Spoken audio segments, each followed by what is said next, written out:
How would you define machine learning? So let's think about this. How would you define machine learning in your own words? Okay, there are tons of difference of definitions about machine learning on Wikipedia, on Google, on GPT, on Cloud. But how would you define machine learning? What it is actually? What is machine? What is learning? Is it learning? What is it doing? How would you actually call yourself that machine is learning or the process is being done? So, in my own words, okay, like the things that I point. So, how would I define it? So, machine learning is okay. So, let me first tell you, then I can write. Okay, so machine learning is all about making a system or building a system that can learn by itself. Okay, that can learn by itself without being programmed. So, we just program a machine; it can learn by itself, and given a performance measure. Okay, so suppose we have trained a machine and we give it the data, it learns, it gets the pattern, and it recognizes the pattern. And every time we give new data, it predicts. Okay, and given a measure that is it good or bad, how accurately predicted, it improves itself. Okay, it is not that complicated. Machine learning is all about building a system that can learn by itself without being programmed every time or being coded every time, given a performance measure, so that it can learn it is performing well or not.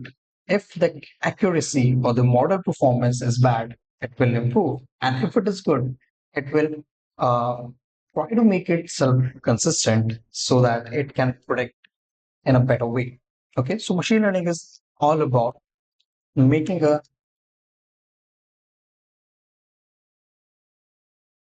can we name four type of problem where it shines. Okay, so machine learning is a way to solve a problem.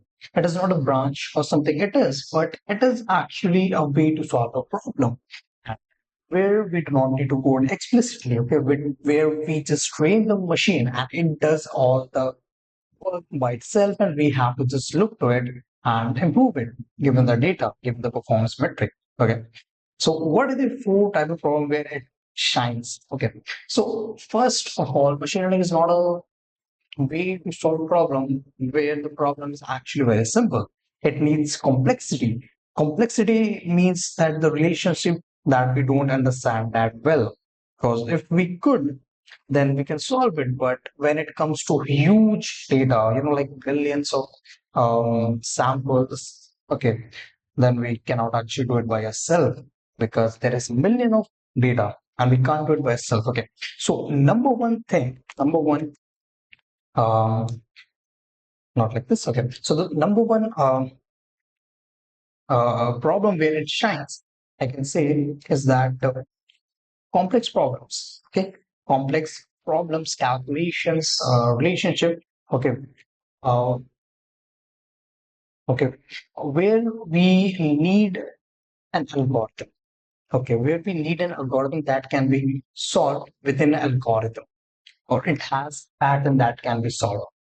Okay, now second place where it can be used is that the solutions. Okay, I can think of is a solution which has long list of handwritten rules. Okay, suppose I open a new grocery store. Okay, online grocery store like Amazon. I have what can you say? I have Pacific Ocean.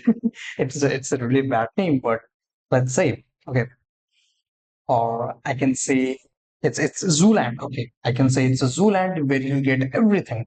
So I have copying Amazon. I have Zooland where you can order, you can get your product and everything. Okay, so I have actually a list of problems. I have a list of problems is that getting users and showing them what they need, showing the recommendations. Okay, and showing them what they have searched previously. I have to gather the pattern what they have searched. Like suppose you have searched about MacBooks because the price has risen And man, I really don't know where we are heading. So second problem where it's science, where we have solution that needs long lists and written roots, where it has handwritten roots. Okay? And third problem that I can assume is that we can use machine learning where the data is actually changing pretty quickly, like stocks. Okay, like stocks, finance market, and data related to time, and it's updating very quickly. Okay, very quickly. Okay, that where we can use it. So I can simply say that the environment or the problem where the data is actually fluctuating and it is not robust. Okay, so fluctuating environment, fluctuating environment. Okay, it's like stocks. Okay, or incoming source of data like live stream. Okay, live stream. Okay, now the fourth problem where it actually shines is when we have to get insights, large and complex data sets. Okay, and let's go back to our example, Zooland. So Zooland is a grocery store. Okay, Zooland is a grocery store, and it has, like, 500,000 people visiting every week. Okay, 500,000 people visiting every week, and there is a huge data because their searches will be more, and there will be a lot of things that they will be searching. So I need to get the insight the from all the customers when they be on my site, and when they actually order, and what kind of product they actually order, a lot of things. So fourth place where I can use machine learning is getting insights from complex complex problems, yeah, large data sets. Okay, now fourth, what is labeled training set? It is very easy. Label training set. Okay, label training set is a set of desired solution. Okay, desired solution that for each sample. Okay, so it simply means why. Okay, to find why. Why is the labeled training set? So training set in which we have the output given. Okay, simple as that. Like supervised learning, and it has supervised learning where we have the given why, so that we can get the solution. Okay, so what is the labeled training set? It is the set.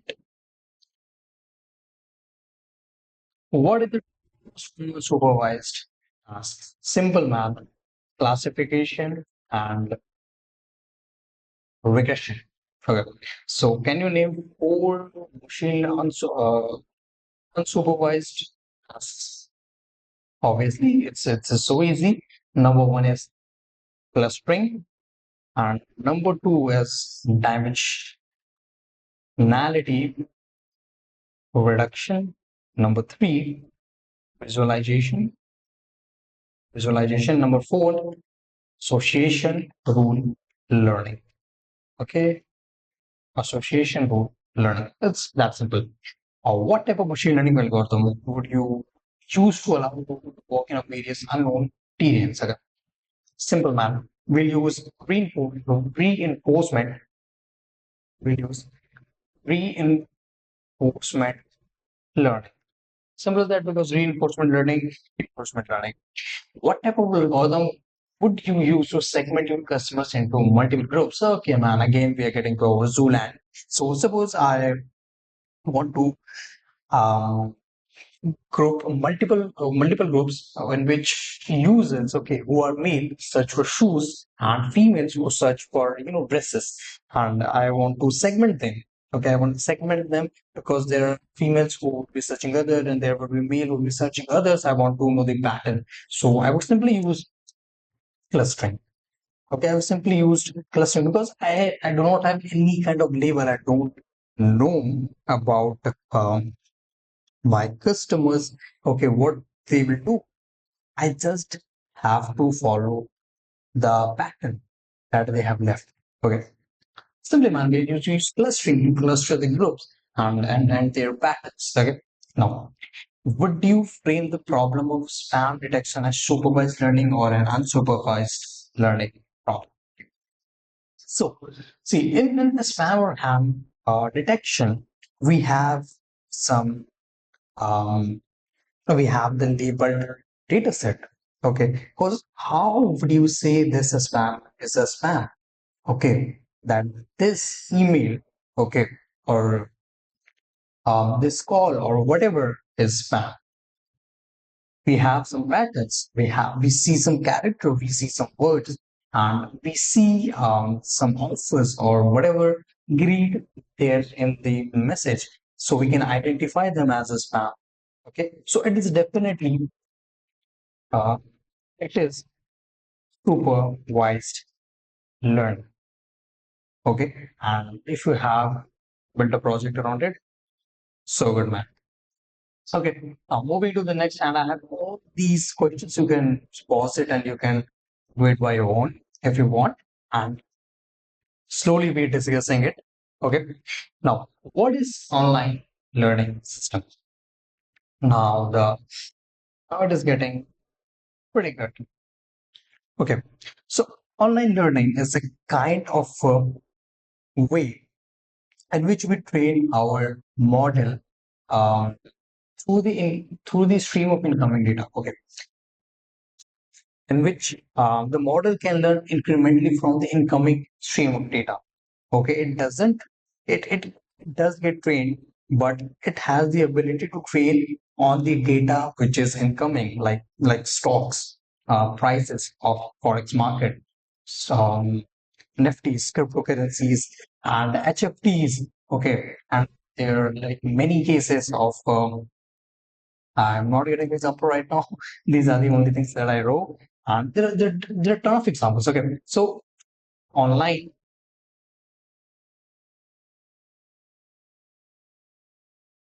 okay. Okay. Now, what is out of school learning? So it's pretty interesting. Okay. This is pretty interesting. So it's machine's memory, which is 8 gigabyte. Okay. The random access memory RAM, which is 8 gigabyte, cannot handle the large amount of data. Then okay, then the data uses different memories parallelly using online learning. Okay, using online learning. Okay, so suppose in online learning, you will not have only one memory. You will not have only one memory of 8 GB. You will have hundreds of memories of 8 GB. Okay, you'll have 100 memories of 8 GB, and you cannot just rely on one RAM, one memory, because it can actually crash your project. It can actually crash your live demonstration. So, out-of-school learning is a technique where the data is fed into different memories parallelly using online learning. Online learning, okay, simple as that. So let's write it.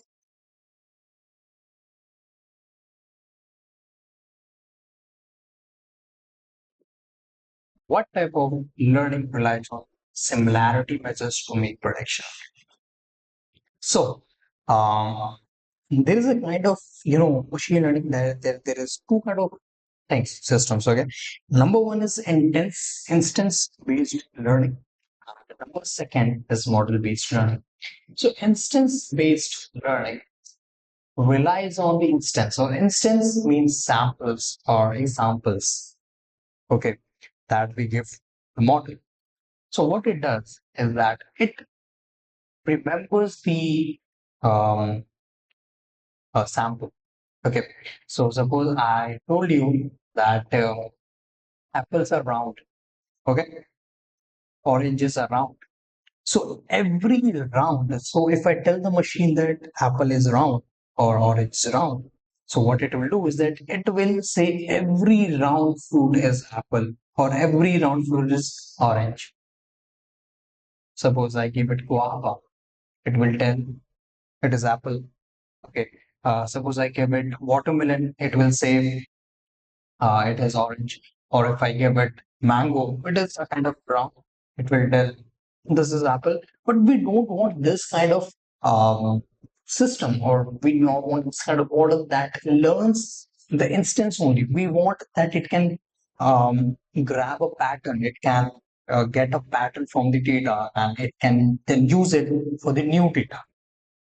We want this kind of learning, not um, instance-based learning, in which the model learns by the heart, in which it just captures all the things that it gets and it just tell it. Okay, it doesn't get the pattern. Simple as that. And um, make prediction. Okay. And this is what it says instance-based learning. Okay. So if I say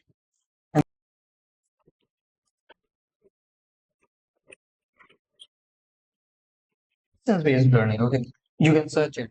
And even I think I have made a video on it. I will link every to the description. Moving next. What is the difference between a model parameters and a learning algorithm hyperparameter? That is a very crucial, not a crucial, but is a good um, question that most of the learners don't really know. Okay, so model parameter is a parameter that we use to get the optimal, you can say the parameter value. Or hyperparameter on the other side is a parameter, okay, which is used for regularization, which use regularization. The model is the model is regularized or not. Say, suppose we are dealing with uh, linear regression. So in linear regression, what we do is that we train the model based on what? Based on the weights. Okay, based on the weight. So weights are the parameter that is used to train the model. Okay, to find the best optimal value so that the model algorithm can generalize. The model can generalize on the new unseen data. While the hyperparameter is a parameter that used for regularization, so that the model can be regularized. Okay.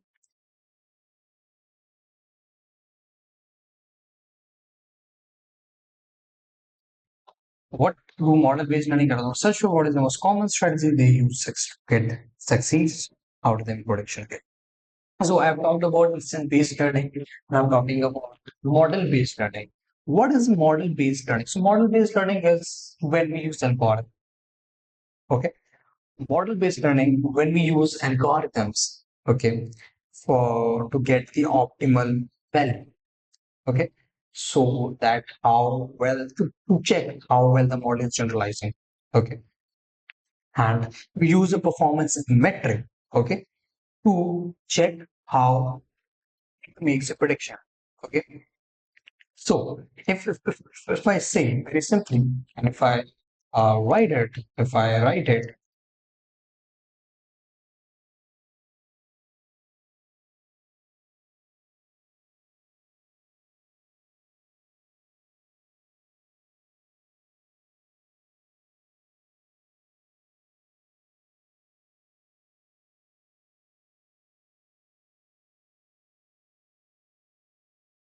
who can we name the four the main challenge of machine learning? Okay. So I know I've talked about the main challenge of the machine learning in previous videos. Okay, you can definitely go and check out those videos. I will pin down those videos in the description. So the four main challenges in machine learning, if I talk about the number one is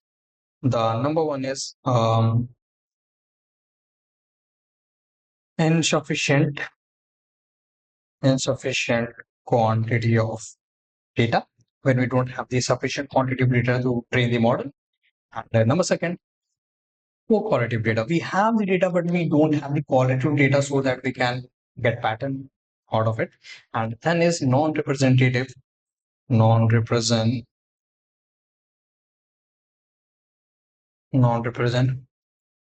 of data. non-representative data, which means that we do not have we are not getting a representative, or we're not getting a value so that it can stand and we can use it as a predictor. Okay, so that we can use to get pattern, to involve the pattern and get the pattern around it. Okay, and number four is overfitting. Overfitting. Simple as that. Now, if your model performs great on the training data but generalized poorly on the new instance, what is happening? In the three possible solutions. Okay, man. Okay. The model is performing great on the training data but generalized poor on the new instance data, then it's simply it is overfit. Okay, it is overfitting.